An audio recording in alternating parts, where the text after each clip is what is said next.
I never thought I'd be the guy writing this kind of story, but here I am. My name's Mark, and I've been married to Lisa for about 5 years now. Things weren't perfect, but I thought we had a decent life. 2 kids, a decent house, decent jobs. Nothing spectacular, but enough to keep me happy. Or so I thought. The first sign something was off was little stuff. She started being weird about her phone, always hiding it when she thought I wasn't looking. I'd catch her deleting texts or changing the screensaver. I asked her once and she brushed me off with some bitchy comment about how I was spying. Said I was crazy, that she didn't do anything wrong. I bought it at the time, but deep down I felt like I was losing her. Then came the big event that should have been a red flag from the start. Lisa loves comedy. Her favorite comedian is Dave Carter. She'd go to his shows all the time and I'd go with her sometimes, even got her backstage passes once. That was a huge deal for her, a real treat. She'd post photos online, brag about meeting him, acting like she the biggest fan. I was happy for her, honestly. But then the signs started multiplying. She became more obsessed with Dave's shows, always talking about how she was his biggest fan and how she knew all his jokes by heart. She'd get all giggly when she mentioned going backstage, and I started noticing her messages on her phone weren't just harmless fan stuff.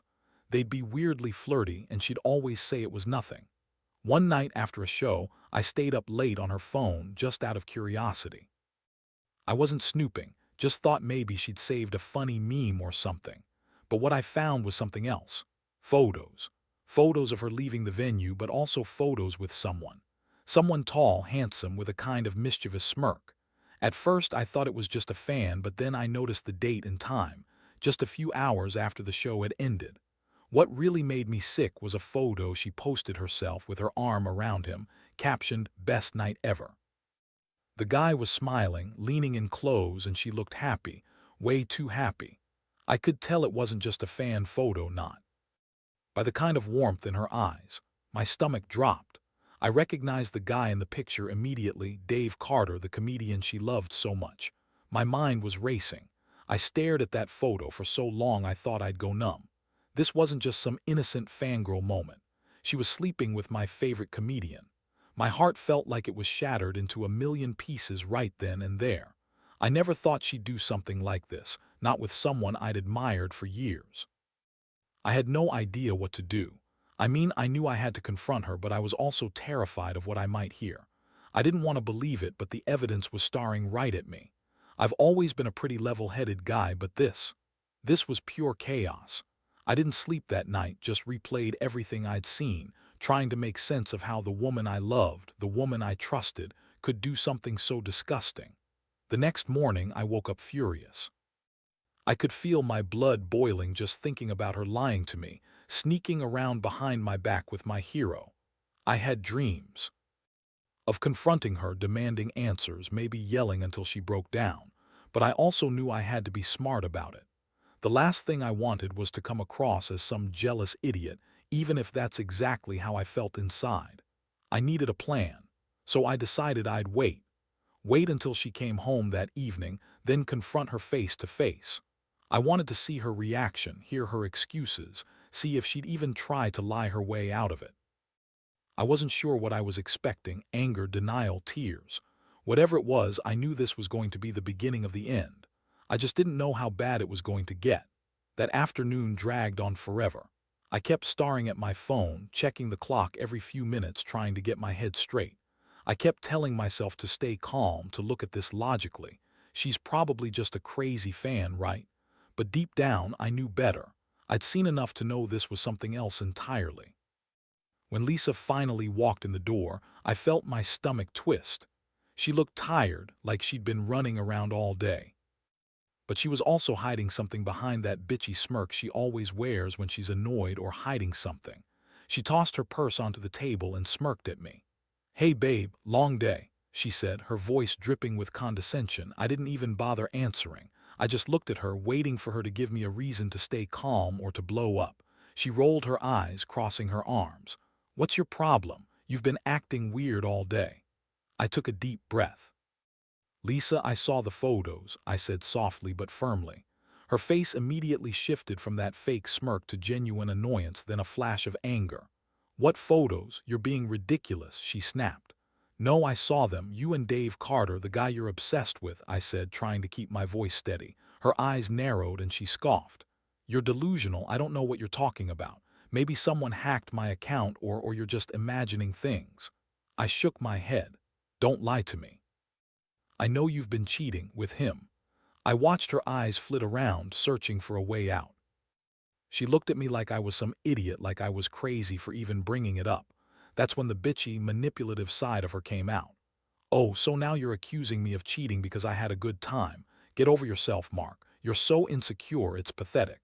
I felt my fists tighten. You're lying. You've been sneaking around behind my back with my favorite comedian. How long has this been going on? Did you fuck him after the show? Was it sex or just some stupid fling? Her face twisted into a sneer. You're insane. You don't know what you're talking about. Maybe I just took some pictures, or maybe I was talking to a fan. You're twisting everything. Honestly, I don't even care. I've had enough of your accusations and your paranoia. That was the moment I knew she was lying. The way she dismissed it like it was no big deal, like I was the one overreacting, made me so furious I almost saw red. How many times had she lied to me before? How many other times had she played me for a fool?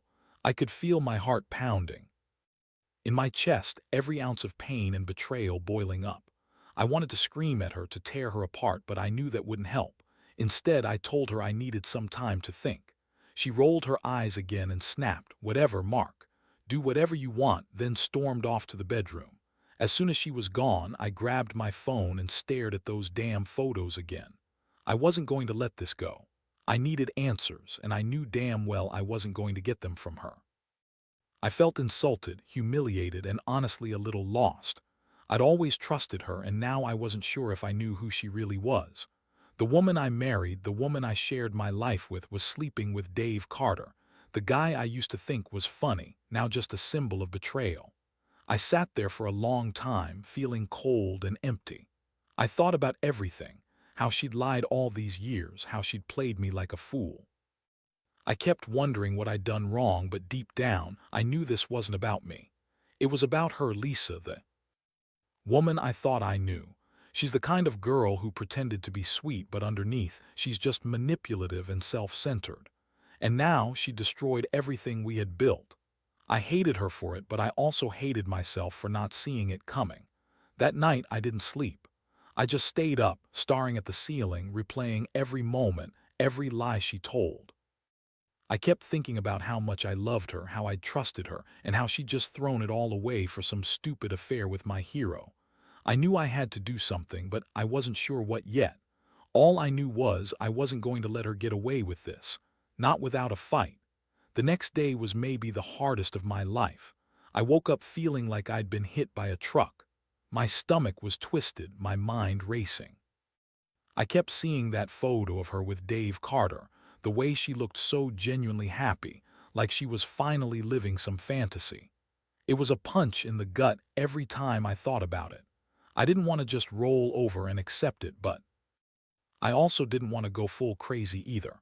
I needed a plan, and I needed to keep my head clear. I decided I wasn't going to call her right away. I needed time to cool off, to think about what I wanted to say and do. Instead, I spent the morning researching. I looked into Dave Carter, what he said in interviews, his history, anything that might give me a clue about what was really going on. Honestly, I was trying to find some reason to explain her behavior, some justification that didn't crush me completely. But the more I dug, the more I realized she wasn't just a fan. She was a cheater, plain and simple. Eventually, I couldn't stay quiet anymore. I dialed her number, but she didn't pick up. I left a simple message. "We need to talk, now." I didn't say more because I didn't trust myself not to say something I'd regret. A few hours later, she finally called back. Her voice was snippy, impatient. "What do you want, Mark?" "I want to know why," I said, my voice trembling a little. "Why did you lie to me? Why did you sleep with Dave Carter? How long has this been going on?" There was a pause on the other end, and then she scoffed. "Are you serious? You're being ridiculous. I didn't sleep with him. You saw those photos. You're just overreacting. Maybe someone took those pictures without my knowing." I felt my blood boil. "Come on, Lisa. Don't insult my intelligence. I've seen the proof, and I know what's really going on. You've been sneaking around behind my back, and I want the truth." She sighed loudly, then her tone turned bitchy. You're so insecure, Mark. Seriously, you act like I'm some cheating whore just because I had some fun after a show. It's not like I slept with him. We just talked, took some pictures. Big deal. You're making this into some huge betrayal when it's really just a stupid, harmless thing. Harmless, that's what she called it. I clenched my fists. Harmless, you're lying. I saw the photos. I know what I saw. You're lying to protect yourself like always. And I don't buy your bullshit anymore. She went silent for a moment, then snapped, Fine. If you want to believe I'm some cheating bitch, go ahead, but I'm done explaining myself. Do whatever you want, I don't care. That was it. I felt like I'd been punched again, but I also felt a cold, hard resolve. I wasn't going to let her keep lying. I told her I'd be coming home soon and I'd be expecting answers face to face. She hung up without saying another word. I sat there for a while, staring at my phone, feeling numb. My mind kept racing, trying to piece everything together. I knew she was lying, but I also knew I needed more proof. I needed to see her phone, her messages, her social media, anything that could confirm what I'd already suspected. I couldn't trust her word anymore. Not after this. Later that evening, I decided I'd break into her phone. I didn't care if it was wrong. At that point, I was beyond caring about rules or morals. I wanted to know the full truth. I waited until she was in the shower, then I snuck into her purse, fished out her phone, and started scrolling. It was a mess of texts, selfies, and random photos, but I found something that made my stomach sink even lower. A string of messages between her and Dave Carter. They weren't just casual. No, they were flirty, suggestive, full of inside jokes and plans to meet up again. Hell, there was even talk about sex and secret nights. I couldn't believe it. My wife, the woman I loved, was openly planning to cheat on me with someone I admired, with someone I thought was just a comedian. I stared at those messages for a long time, feeling like my world was crumbling. My hands were trembling, my mind racing. I felt so many emotions: anger, betrayal, heartbreak. I wanted to rip her apart, to scream at the unfairness of it all. But I also knew I had to stay calm, even if it was the hardest thing I'd ever done. I shut her phone down and put it back where I found it, then went to bed that night feeling like I'd been hit by a train. Tomorrow was probably going to be the day I confronted her for real. And I knew that when I did, everything was going to change. I just didn't know if I was ready for what was coming. The next morning, I woke up feeling like I'd been run over by a truck. My mind kept circling back to those messages, how blatantly she'd been lying, how she'd planned this whole thing behind my back. I knew I couldn't keep pretending everything was okay. I had to confront her face to face, even if I was terrified of what she might say or do. I waited until she was in the kitchen, sipping her coffee, acting like everything was normal. She was already bitchy and dismissive. She always had that attitude, like she was better than everyone else. I took a deep breath and sat down across from her. Lisa, I saw the messages, the ones between you and Dave Carter. I know what you're doing. I know you've been sleeping with him. Her eyes flared with that fake contempt she always wears when she's about to lie her way out of something. Oh, really? You're so delusional, Mark. I don't know what kind of fucked up conspiracy theory you're spinning, but I swear to God I haven't slept with him. You're crazy. I stared at her, feeling the heat rising in my chest. Don't lie, I found your messages, I saw the pictures. How long has this been going on? Tell me the truth. She scoffed, rolling her eyes. You think I'm stupid? I was just talking to him after the show, okay? He's a funny guy and I was just joking around. You're making a mountain out of a molehill. Honestly, I don't even care what you believe anymore. That's when I snapped. You don't care. You're just going to keep lying like it's nothing. You've been sleeping with him. You've been betraying me for months, and now you're acting like I'm the crazy one. She looked at me with her usual bitchy smirk, then spat. You're so insecure, Mark. That's why you're imagining all this. Maybe I'm the one who needs someone who actually cares instead of snooping through my stuff all the time. Grow up. I felt my fists tighten again. I'd never been so angry in my life. How dare she call me insecure after what she'd done? I was shaking, trying not to lose it altogether. That's enough. I want you out of this house. Now, I said through gritted teeth. Her eyes widened like I'd just punched her in the face. You're serious? You're kicking me out over some stupid photos, she sneered. You're just jealous because I had a good time. You're pathetic. I couldn't take it anymore. You lied to me, cheated on me, and now you're calling me pathetic. Get your shit, you're not staying here anymore. She grabbed her purse, stormed past me, and was about to leave when I slammed my hand on the table. You're not going anywhere until we talk. I want the truth, everything. How long has this been going on? Did you sleep with him? She turned around, eyes blazing. Fine, you want the truth. We did more than just talk. I slept with him after the show, happy now. That hit me like a punch in the gut. I felt like everything was folding in on me. I stared at her, feeling shocked, broken, and furious all at once. This was real. It wasn't some nightmare I could wake up from. My wife, the woman I loved, she'd been cheating on me with my favorite comedian, and she was proud of it, proud of destroying us. I wanted to scream, to rage, to tear her apart, but instead I just sat back, stunned. I knew this was the moment that everything changed. I didn't say a word. I just looked at her, and inside I made a decision. I would not let her keep lying and manipulating.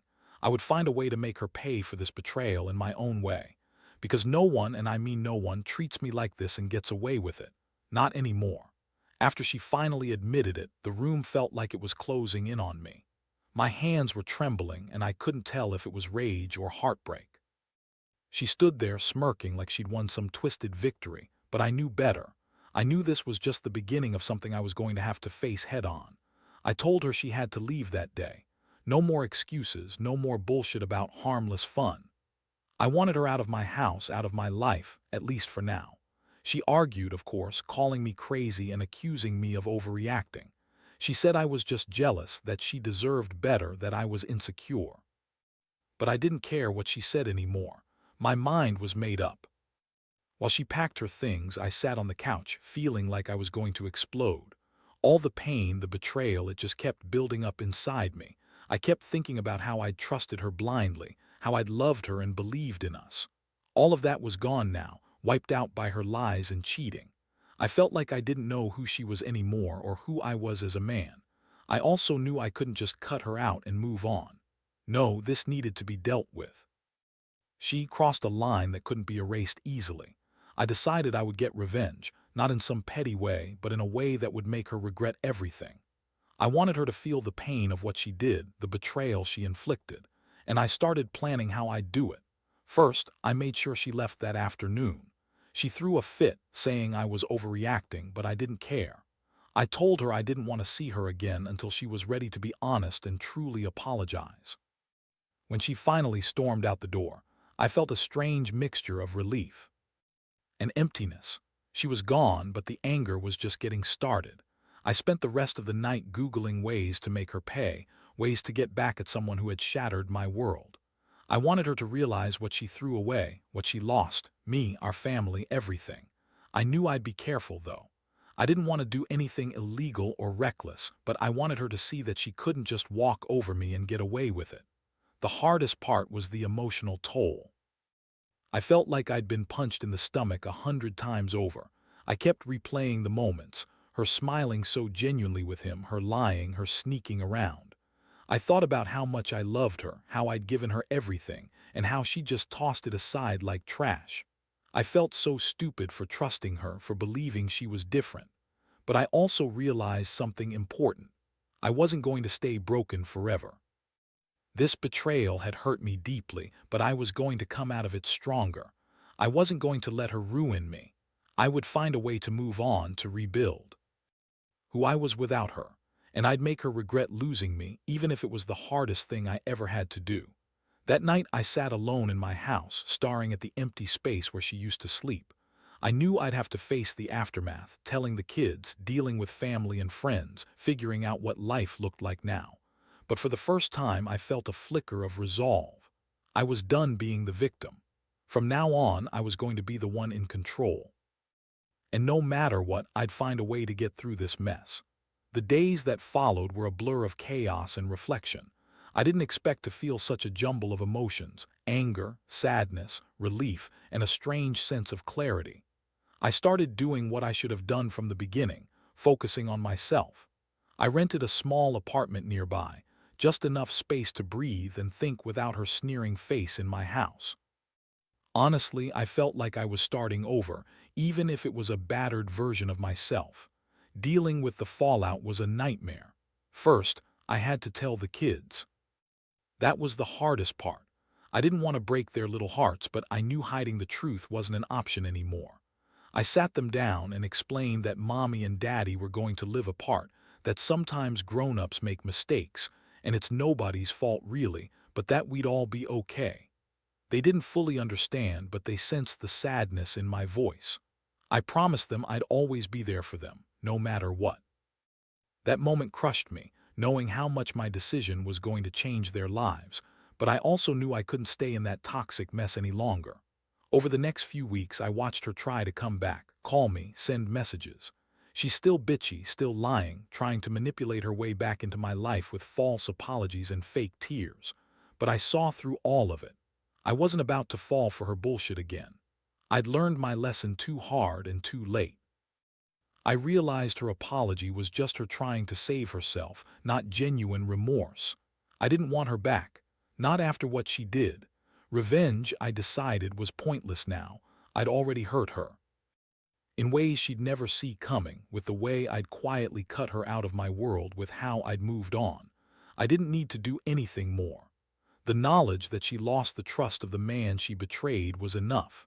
Every time I saw her try to crawl back, I felt a strange sense of satisfaction, not because I wanted her to suffer, but because I knew I'd taken my power back. I started rebuilding my life. I got back into old hobbies I'd given up, reconnected with friends I'd neglected, and focused on my career. It hurt, waking up alone in that tiny apartment, knowing she was out there, probably with someone else, probably gloating. But I also felt a strange kind of peace. The kind that comes after realizing you're finally free from someone who only brought chaos. Looking back, I learned a lot. Trust is fragile. People can lie with a smile, and betrayal cuts deeper than most wounds. But I also learned that you can survive the worst, that you can come out stronger, and that revenge isn't always about hurting someone else.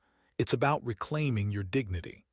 I don't hold any resentment anymore, just a bitter lesson learned the hard way. If there's one thing I want anyone reading this to take away, it's this. Don't just accept betrayal. Don't let someone walk all over you. Stand up, confront the truth, and don't be afraid to walk away when they've crossed the line. Because in the end, the only person who truly has your back is yourself.